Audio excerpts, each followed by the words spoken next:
Hi everyone, we're back with the last two chapters of Night of the New Magicians. I wonder if they're going to sort this evil sorcerer out.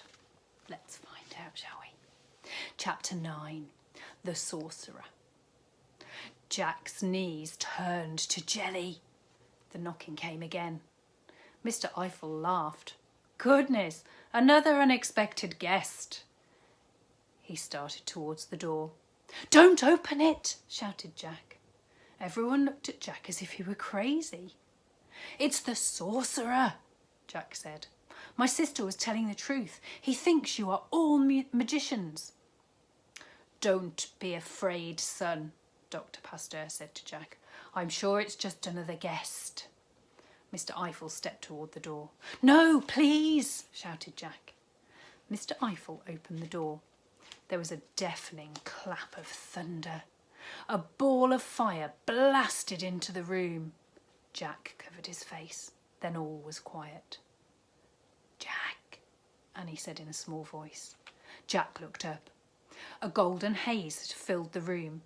Annie stepped quickly to Jack's side, but none of the others moved.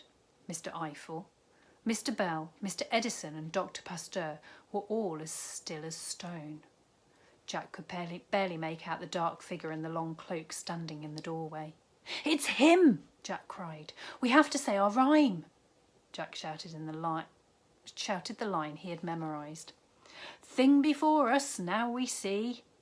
Jack waited for Annie to finish the rhyme, but she didn't say her line. Oh no, she's forgotten it, Jack thought wildly. Suddenly he heard Annie laugh. It's you, she said. So there's Jack and Annie. Wonder who it is. Jack looked up. The haze had cleared. The sorcerer's face glowed in the light. It was a familiar face, craggy with electric blue eyes. Merlin, breathed Jack. The master magician answered him with a smile. Merlin, hi, said Annie.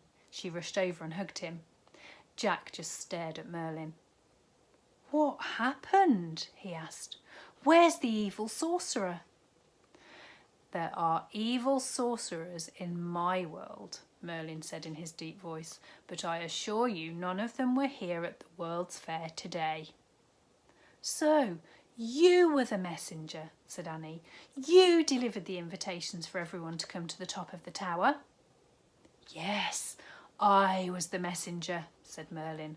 I wanted to gather these remarkable men together so you could meet them all in a short time you had to spend in Paris.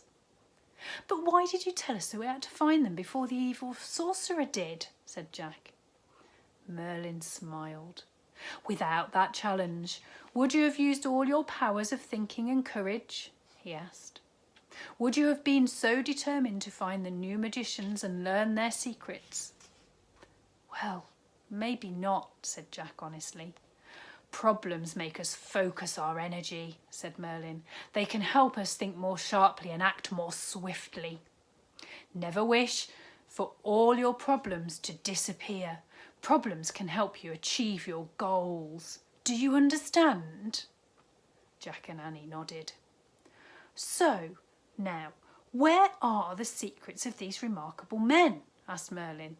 I truly wish to know.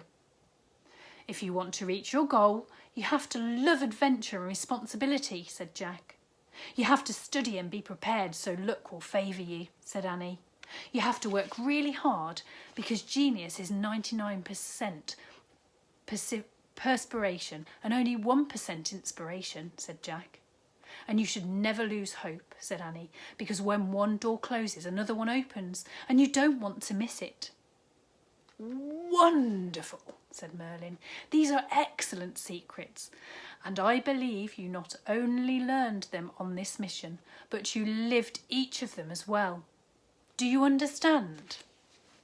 I guess, said Jack. Annie looked at the four frozen men. What about them, Merlin? She said anxiously. Will they be okay? Yes, they will awaken as soon as I leave. Do not worry, said Merlin. I'm almost sorry I made you disappear, said Jack. Merlin smiled. That is quite all right, but now we have a little problem. One must never leave a magic rhyme hanging in the air unfinished. Oh, said Jack. So Annie needs to finish the rhyme and make something disappear. Precisely, said Merlin. Perhaps you could use the rhyme to speed me back to Camelot. Sure, said Annie. But do you have to leave so soon? Yes, I must be on my way, said Merlin. I would not want to confuse these kind gentlemen. Do not worry. I will send for you both again in the very near future. But now it is time for me to disappear. Jack smiled. Goodbye, Merlin, he said. Annie took a deep breath. Then she looked at Merlin and slowly said her line. Thebe one nu vi. There was a clap of thunder and a blast of fiery light, and Merlin was gone. Just as suddenly as the new magicians came back to life, Mr. Eiffel pointed to the open doorway as the wind gusted inside. You see, son, he said to Jack, it was only the wind. Oh, yeah, said Jack, pretending to be embarrassed. I'm sorry. Don't worry, said Mr. Eiffel. You and your sister are perfectly safe. We live in the wondrous new world of science, and not in the old world of magic and sorcerers. Mr. Eiffel moved towards the open doorway. Come, let us all step outside and take a look at our new world. Everyone joined him on the windy terrace and looked over the railing. Paris is a lovely city, is it not? Mr. Eiffel said. Jack and Annie and the others watched the giant spotlights sweep over Paris like white comets. The lights shined down on the domes and the treetops, the grand monuments and the church spires, the colourful fountain waters and rippling river.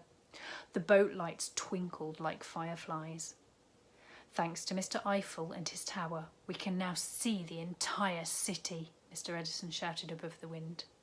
Thanks to Mr. Edison, 10,000 gas street lamps in Paris will soon be replaced by electric lights, said Mr. Eiffel. Thanks to Dr. Pasteur Institute, we will soon have cures for many more deadly diseases, said Mr. Bell.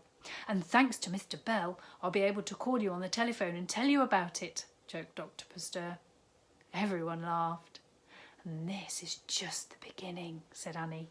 Someday, people will carry tiny telephones in their pockets and talk to other people anywhere in the world. Annie, we'd better go, said Jack. He didn't want the others to know that he and Annie were from the future. But Annie kept talking. And there'll be these things called computers, she said. That can give you instant information about anything, any time. Annie, said Jack. And get this, she said. She pointed to the moon overhead. Someday people will actually walk on the moon up there. The men all chuckled. You have the most delightful imagination, said Mr. Eiffel. And that is a wonderful thing, said Mr. Edison. Without imagination, none of us would be standing here tonight. Well, we'd better be getting home now, said Jack. And where is your home? The moon? Teased Mr. Eiffel. No, it's Frog Creek, Pennsylvania, in the United States, said Jack. How will you get there? Said Mr. Bell. In our magic tree house, said Annie. The men laughed. Jack tried to laugh with them. Ha! Good one, Annie, he said. Well, let's go. Annie, I hope you and your brother have a safe trip to your magic tree house, said Mr. Eiffel. You both have been most entertaining guests. Please come and visit any time. Jack and Annie waved goodbye to the four men. They climbed carefully down the spiral staircase and started down the 1,652 steps of the Eiffel Tower. Chapter 10. Good night, magicians. It was much easier walking down the 1,652 steps than walking up. Jack and Annie walked down and down and down and down and down and down and down and down and down and down and down and down and down until finally they stepped onto the ground. Jack noticed that the two-seater bicycle was gone. I guess those two people came and got their bike, he said. Jack and Annie looked around. Exhibits were covered and the gates were locked. All the motion and the noise of the World's Fair had ended for the day. The living encyclopedia had gone to sleep. Suddenly, Jack felt really quite exhausted. "Home?" said Annie. Jack nodded.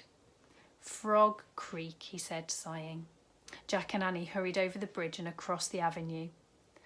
"Those guys were really nice," said Jack, as they walked through the dark, rose-scented park. "I know," said Annie. "They acted like regular people, but they've done all those amazing things." "Yeah," said Jack. "They're like magicians in disguise." Jack and Annie came to the magic tree house. They climbed at the rope ladder and looked at each other one last time. The Eiffel Tower seemed to stand watch over Paris, its spotlights sweeping over the city. Jack pulled Merlin's letter out of his satchel. He opened it and pointed to the words Frog Creek. "I wish we could go here." Before Jack could finish making the wish, he and Annie were bathed in brilliant white light. Jack looked up. One of the beams of the tower's spotlights had come to rest on the treehouse. It shined on them for a long moment. With both hands, Annie waved wildly into the blinding light. Jack waved too. "Good night, magicians," said Annie. Jack laughed. Then he pointed at Merlin's letter again and finished his wish. "Home to Frog Creek," he said. The wind started to blow. The treehouse started to spin. It spun faster and faster. Then everything was still. Absolutely still. Jack opened his eyes. He and Annie were dressed in their regular clothes again.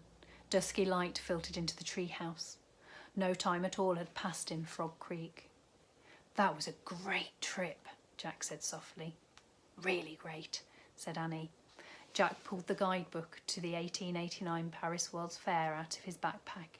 He left it on the treehouse floor along with Merlin's letter. But he kept Teddy and Kathleen's book of magic rhymes. "So, we have 3 rhymes left for our 4th adventure," he said. "Quack, quack," said Annie. "Very funny," said Jack. "Ready?" "Yep," said Annie. She climbed down the rope and Jack followed. As they started walking through the darkening woods, the world felt familiar and ordinary again. "I can't believe we just met all those guys," said Jack. "I can't believe I actually shook hands with Thomas Edison." "You mean with Elva?" said Annie. "Yeah, Elva. Wow," said Jack softly. "What do you think Merlin meant when he said we had lived all their secrets, as well as learned them?" said Annie. "Well, think about it," said Jack. "We wouldn't have gone on our mission in the first place if we didn't have a love for adventure and responsibility, like Mr. Eiffel." "Right," said Annie. "And we sure put a lot of sweat into our mission when we climbed the stairs." "And we didn't lose hope when the door of the institute was locked," said Jack. "We stuck around until another door opened." "And you prepared us by reading from the research book," said Annie. "So chance favoured us when we heard someone call Thomas Edison the Wizard of Menlo Park." "And chance favoured us when these 2 people lent us their bike," said Jack. "Actually, I don't think that was chance," said Annie. "What do you mean?" said Jack. "Did you notice that man looked more like a kid in disguise?" said Annie. "His beard and moustache looked kind of fake." "I did notice that," said Jack, "but there was so much going on I didn't have time to think about it." "And the woman talked in that funny squeaky voice, and the veil of her hat covered her face," said Annie. "And the guy told us to spin like a whirlwind." That was a weird thing to say, but it reminded us of the rhyme in Teddy and Kathleen's book. Jack nodded slowly. Then he smiled. "You think those 2 were actually Teddy and Kathleen?" he said. "Maybe," said Annie. "On our last 3 missions, I felt like they were with us, helping us get to the right place at the right time. Next time, maybe we can catch them when they help us," said Jack. Annie laughed. "Yeah, we'll try to surprise them for a change." "Good plan," said Jack. A bell jingled in the distance. "Ice cream," said Annie. "Yep, that's our mission now," said Jack. The ice cream bell jingled again. Jack and Annie ran out of the woods into the soft summer twilight. So that brings us to the end of our amazing Night of the New Magicians. So they eventually got back home to Frog Creek, and no time passed, did it, while they were on their adventure. And they met all those amazing scientists on their journey. What a super bit of history. I really enjoyed that story, and I hope you did too. I have got a little quiz that I'll put online a little bit later in the week. But for now, that is our last book of Year 4, our last daily reader. I hope you've enjoyed my story times over lockdown. I've enjoyed reading to you. I hope you've enjoyed the stories that you've voted on and the stories that I've picked as well. I've had a great time. I do prefer reading it face to face, so I can't wait for September. I'll be reading to Year 2 in September, but you will be Year 5, you'll be in 5NN and 5NO, and you'll be absolutely amazing. So I look forward to seeing you all in September. Have a brilliant holiday.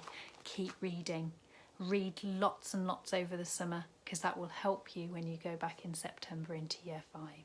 So take care everyone, and I'll see you again in September. Bye.